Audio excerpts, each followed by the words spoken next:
When you think about the strongest anime characters, Goku and Saitama come to mind. These characters were considered bottom feeders in their own universe, but after an extensive amount of training and fighting, they became the strongest in their own universe. Saitama being described as having no limits to his power, and Goku being able to fight gods and overpower them. What would happen if we put these characters against each other, and who would win?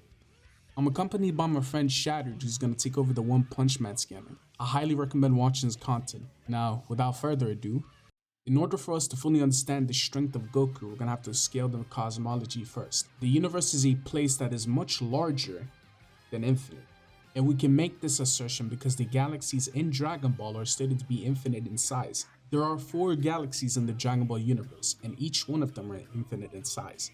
And the universe itself is much larger, but the macrocosm itself doesn't just contain 4 infinite size universes, because we got the afterlife as well, which is also stated to be the same size as the universe, and in the anime being confirmed to be the exact same size.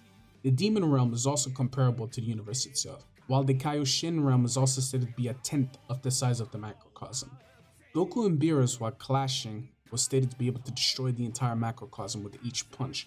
Each punch was greatly affecting the entire macrocosm, and if they continued a couple more punches, the entire macrocosm would have been destroyed. This feat in itself is able to represent the very strength that Goku is able to exert with every punch. And this is done in his base as well, as he's able to absorb all the power that he used to perform this feat into his base, which is much weaker than his Dragon Ball Blue form. The feat in itself should put him at low multiversal, and if you want to go through all the multipliers that he has, it shouldn't be far-fetched to assume that he's at least multiversal in strength. Although the Super Saiyan multipliers have never been stated in the show from my knowledge, the Kaioken's have. Goku also fought Jiren, which is described to be an extra-dimensional power. For speed, although you can apply Vegeta's statement of whatever you get stronger, you get faster as well, and just say he's got infinite speed like that, he's also got his feat with Beerus, and the flash of light itself is able to travel the entire universe almost in an instant, which was calculated at least quintillions of times speed of light. The numbers are too many and I can't be as reading all this, so I'm just gonna put it in the comments below.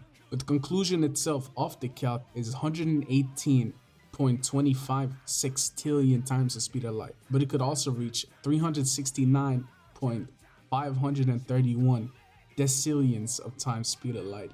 So Goku's got massive amount of numbers in terms of speed, besides the infinite speed part of course.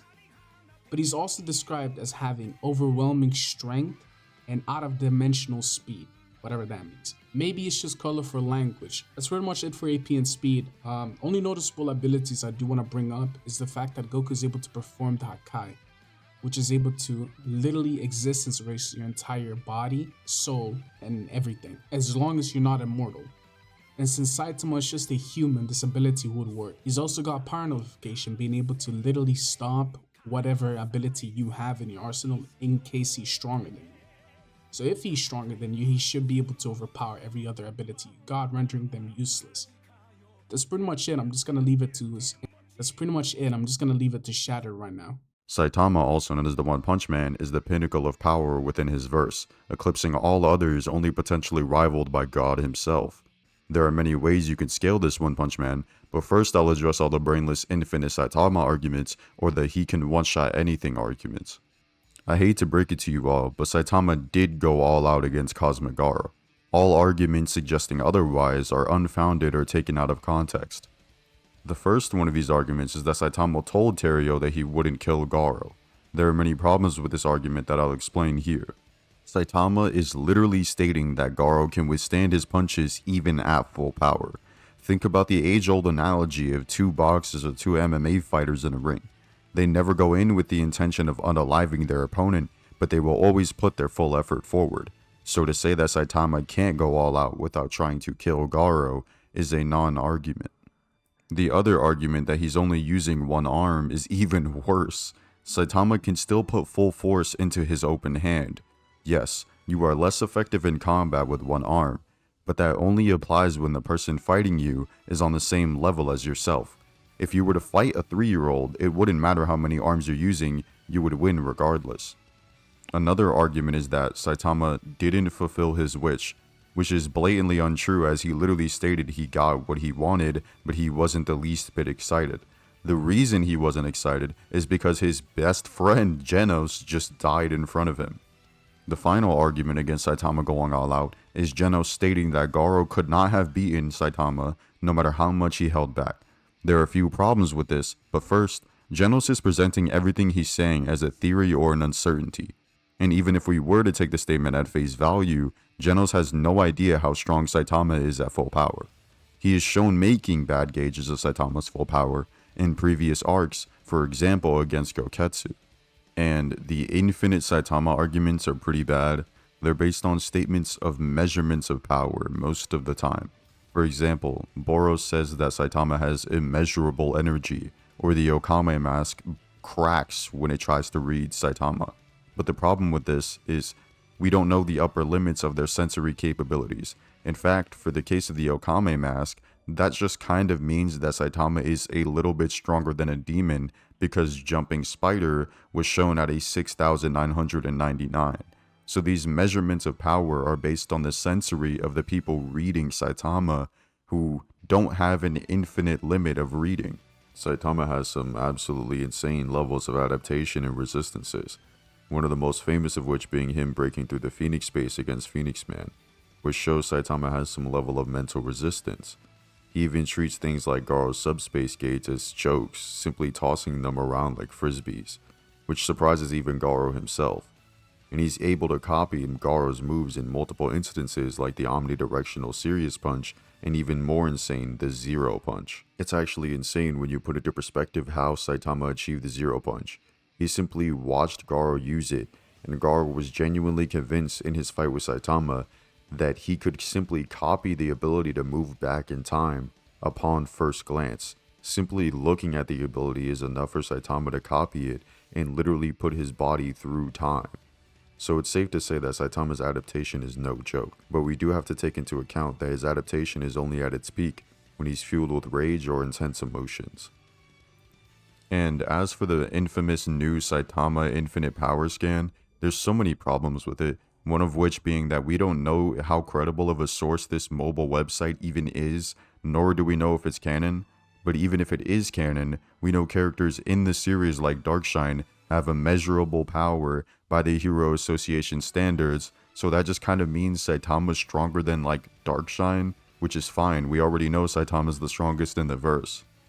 So, with that long-winded explanation out of the way, we can finally talk about Saitama's feats against Cosmic Garo and where they scale.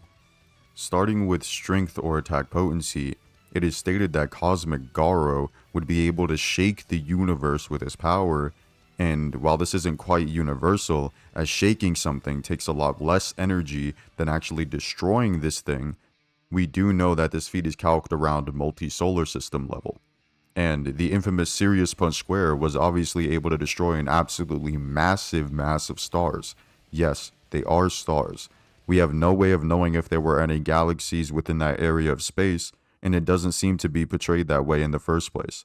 So, taking this feat as it is, it would be calced anywhere from multi-solar system level to galaxy level, depending on how far the blast actually traveled. As for the speed, we have a couple of feats from Saitama that would make him an absolute speedster, the most impressive of which being his feat on IO against Cosmic Garo. This insane feat is calculated from a couple hundred to a couple billion times faster than the speed of light.